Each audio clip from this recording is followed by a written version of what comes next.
So I was listening to Larry June out the trunk the other day. I just turned it on while I was door dashing, right? And I had random thoughts pop into my head sometimes, and I thought about the guy that I saw talking about Larry June putting on for the West Coast. And one thing that I realized that I never really think I put into my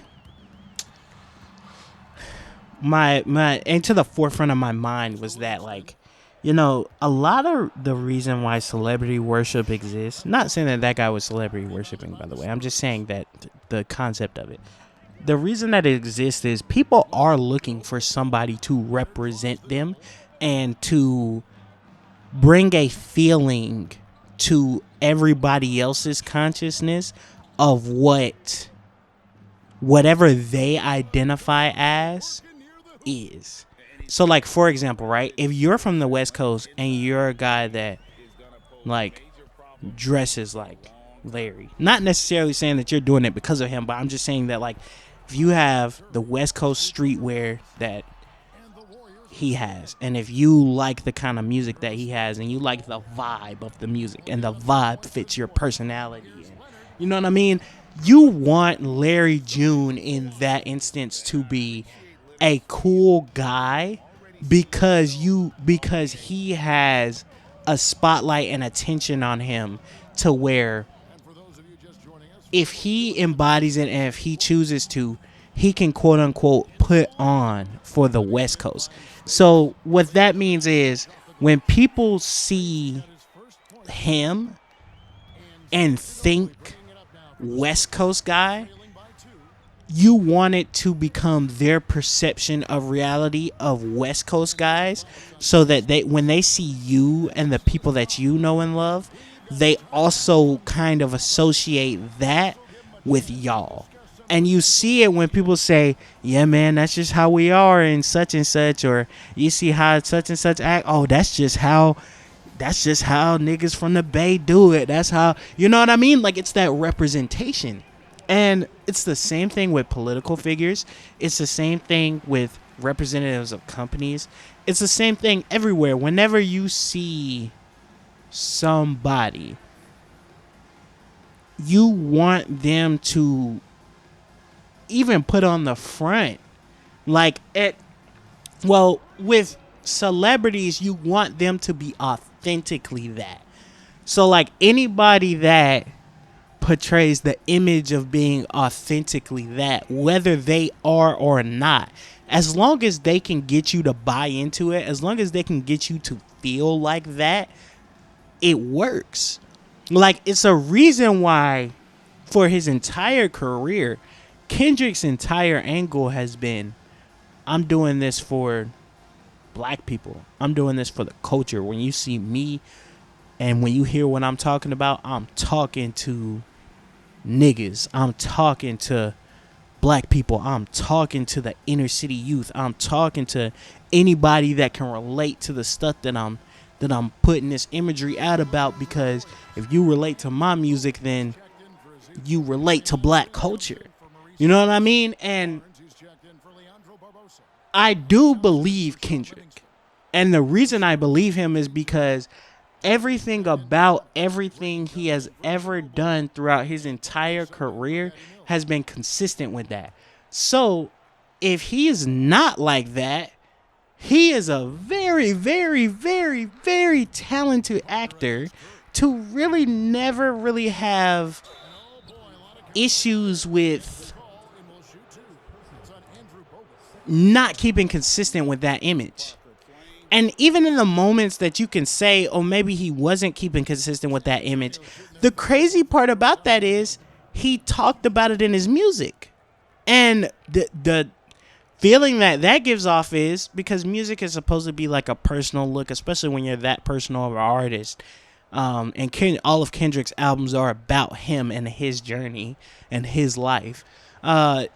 It gives off the feeling like, oh, this is something that you're reflecting on. This is something that you're, you know what I mean? Like, you're conscious about it.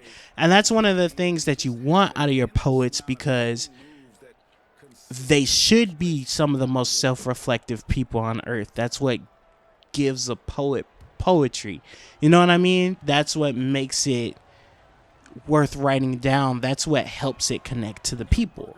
The fact that you can humanize yourself and use your relatable experiences to be able to translate to other people. And people actually latch on to that stuff, though. They actually really latch onto it, and they grab hold to it, and they say, this is a representation of me. And the reason that music is the most powerful form of being able to do that is because music really does use frequencies that taps into your brain. It taps into your soul. It taps into your emotional center. And so when you hear, like, keeping it on Kendrick, for example, when you hear a song like Feel and you're 16-year-old Maya, and everything in that song is exactly what you're going through, you may not even really understand how powerful for real of a song that is until you're 21, 22, when you re-listen to Damn and you rank it way higher in his discography than you had it the first time you listened to it. But one of the crazy things about it is, despite that one song resonated with you so much that you actually associate it with an entire era of your life. Yes, that was a personal example, but that's what I'm saying, where it's like, that's the connection that I'm talking about, and it's strongest with music, because the music is an actual thing that, like, if you're a person like me, I play music all day. Everything I do is defined by music. My nights are defined by music. My mornings are defined by music. My car rides are defined by music. Music, podcasts, YouTube videos, all day, audio. That's my thing. It's just my thing. You know what I mean? And when you're a person like that, music sets the vibe. It becomes part of your life. So, like, if you're a Larry June fan, going back to our original example, if you playing chill nigga raps all day, I don't really give a fuck that Larry that he don't really care about rap, and he just using it as a stepping stone to be able to get to where he want, and it's his, you know what I'm saying, this is more of a business to him than it is, you know what I'm saying? And that's why I say it's not necessarily about the fact that we care about, oh, these kids don't care about rap. It was never about that. We just didn't feel like their music was good enough quality or related to us. And because it didn't relate to us, now it's like, oh, it's trash. And it was never trash. Like, that's why I was trying to tell people about Young Thug's music. Young Thug always related to our generation. Y'all didn't get it, so y'all just thought it was trash, but it was never that it was trash. It just didn't touch you. It didn't touch you. It didn't do anything for you. It didn't fit no kind of vibe of what you were going for, but it did fit ours. And that's why we liked it.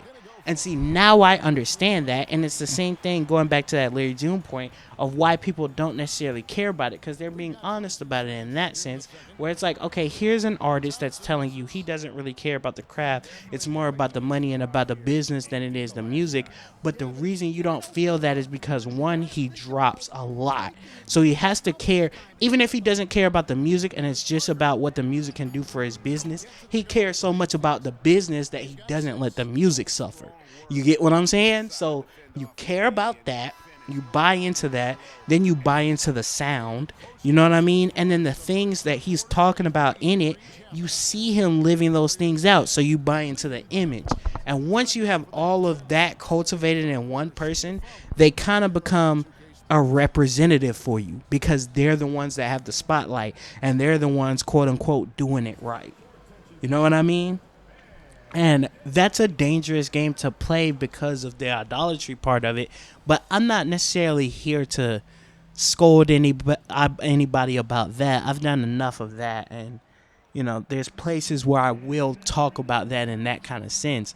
More so what this video is about is just recognizing that. It's recognizing it. It's being able to acknowledge, okay, that's the reason that it happens. And that's what's going on in the psyche of people when they're doing it. Not necessarily something else. Most people are not doing things for nefarious means. You have to figure out why they like or why they gravitate towards certain things, what certain things and certain people do for them. And then you'll understand why they choose to invest their time in it. And when you can understand that for other people, the first step to being able to do that is to understand the things that move you. And when you can understand the things that move you, you have a good grasp on them. And then you can start to analyze the things that are affecting other people. And that's what this video was about, because it was just a recognition of it. And once I recognized it, it just became fascinating to me. You know what I mean? Like, it was a fascinating thing to think about. And my channel is all about yapping about the things that I find fascinating. Okay? So, yeah. Shorter one today. I think I made my point. So, yeah, that's all I had to say. Thank y'all for watching. See you on the next one. Peace.